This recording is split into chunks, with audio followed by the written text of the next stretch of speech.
Junior IAS foundation course आपल्या ETI अकॅडमीच्या माध्यमातून हा एक कोर्स जो आहे हा कोर्स मी चालू केलेला आहे आणि या कोर्सच्या संदर्भात आपल्याला माहिती या ठिकाणी बघायची आहे. सगळ्यात महत्त्वाचा हा जो कोर्स आहे तो 8वी 9वी 10वीचे जे विद्यार्थी आहेत त्यांच्यासाठीचा हा कोर्स आहे आणि या कोर्सचा मुख्य उद्देश काय आहे बघा, म्हणजे ज्युनियर IAS फाउंडेशनचा मुख्य उद्देश काय आहे की जो विद्यार्थ्यांचा जो पाया आहे हा पाया मजबूत करण्याच्या दृष्टिकोनातून, मग तुम्ही UPSCची परीक्षा घ्या किंवा MPSCची परीक्षा घ्या, याच्यासाठी पाया मजबूत असणं गरजेचं आहे आणि तो पाया मजबूत करण्यासाठी हा IAS फाउंडेशनचा कोर्स मी घेऊन येत आहे बघा. त्या कोर्सच्या बाबतीमध्ये थोडक्यात आपण माहिती एक एक मुद्द्याच्या थ्रू बघूया बघा. म्हणजे हा पहिल्यांदा मुद्दा बघितला तर हा जो कोर्स आहे ज्युनियर IAS फाउंडेशन, हा कोर्स कुणासाठी आहे तर जे 8वी 9वी आणि 10वी मध्ये जे विद्यार्थी शिकतात त्यांच्यासाठीचा हा कोर्स आहे की ज्याच्यामध्ये जो IAS IPS deputy collector DYSP तहसीलदार PSI STI ASO आणि इतर ज्या शासकीय परीक्षा होतात, इतर ज्या MPSCतून घेतल्या जाणाऱ्या परीक्षा असतील, UPSC मधून घेतल्या जाणाऱ्या परीक्षा असतील, तर त्यांचा जो बेसिक पाया जो आहे ना हा पाया मजबूत करणारा काय आहे तर हा कोर्स आहे.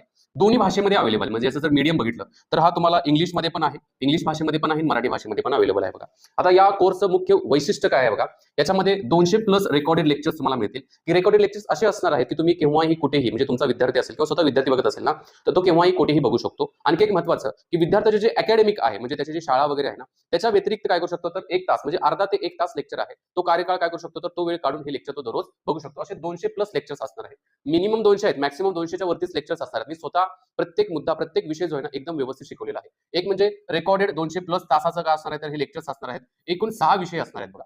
6 विषय कुठले कुठले आहेत बघा. एक म्हणजे इतिहास असेल, अर्थशास्त्र, राज्यशास्त्र असेल, भूगोल, विज्ञान आणि गणित आणि मानसिक क्षमता, म्हणजे त्याला गणित आणि बुद्धिमत्ता म्हटलं जातं. तर हे 6 विषय जे आहेत या 6 विषयाचा जो बेसिक पाया आहे ना तो पाया एकदम मजबूत केला जाणार आहे या IAS फाउंडेशन कोर्सच्या माध्यमातून. आता याच्या ज्या सगळ्या नोट्स वगैरे असतील ना तर त्या नोट्स तुम्हाला PDF स्वरूपात आपलं मोबाईल ऍप्लिकेशन आहे ETI अकॅडमीचं, तर त्या मोबाईल ऍप्लिकेशनमध्येच हा कोर्स असणार आहे आणि त्याच्यामध्ये PDF स्वरूपामध्ये त्या नोट्स विद्यार्थ्यांना प्रोव्हाइड केल्या जाणार आहेत. त्याचबरोबर विद्यार्थ्यांच्या ऑनलाईन टेस्ट घेतल्या जाणार आहेत. या मोबाईल ॲपमध्ये तुम्ही काय करू शकता, डायरेक्टली मोबाईल ॲपच्या माध्यमातून तो कोर्स परचेस करू शकता किंवा तुम्हाला वाटलं तर डायरेक्टली तुम्ही काय करा तर मला कॉन्टॅक्ट करा. माझा कॉन्टॅक्ट नंबर या ठिकाणी मी देतो बघा. इथं जो मेन्शन करण्यात आलेला आहे बघा, 83 29 24 0026 किंवा 99 75 72 0081. याच्यावरती कॉन्टॅक्ट करा. तुम्हाला ज्या माहिती पाहिजे असतील ना त्या सगळ्या गोष्टी तुमच्यापर्यंत मिळतील आणि या कोर्सच्या संदर्भातली सगळी इत्यंभूत माहिती मी तुमच्यापर्यंत देईल बघा. त्याचबरोबर व्यक्तिमत्व विकासाच्या बाबतीमध्ये पण काय केलं जाणार तर विद्यार्थ्यांना मार्गदर्शन केलं जाणार आहे. कुठलीही स्पर्धा परीक्षा असेल ना त्या स्पर्धा परीक्षेचा जो बेसिक पाया जो आहे ना तो पाया या कोर्सच्या माध्यमातून मी कंप्लीट करणार आहे. 1 वर्षाचा कार्यकाळ असणार आहे बघा. याचा कार्यकाळ किती वर्षाचा असणार आहे तर 1 वर्षाचा कार्यकाळ असणार. मी स्वतः शिकवणार आहे, कारण गेली 12 वर्ष मी विद्यार्थ्यांना शिकवतोय.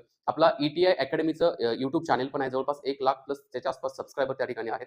याच्या माध्यमातून मी मागचे 6 ते 7 वर्ष शिकवत आलेलो ऑनलाईन आणि त्याचबरोबर ऑफलाईन तर मी 12 वर्ष 2014 पासून शिकवतो. सो विद्यार्थ्यांनी नक्की याचा फायदा करून घ्या. त्याचबरोबर पालक असतील तर त्यांनी नक्कीच खाली डिस्क्रिप्शनमध्ये मी काय केलं तर मोबाईल ॲप्लिकेशनची लिंक दिलेली आहे. ॲप्लिकेशन डाउनलोड करा. याचा तुम्हाला नक्कीच फायदा होणार आहे. विद्यार्थ्यांना पण याचा फायदा नक्कीच होणार आहे. जय हिंद.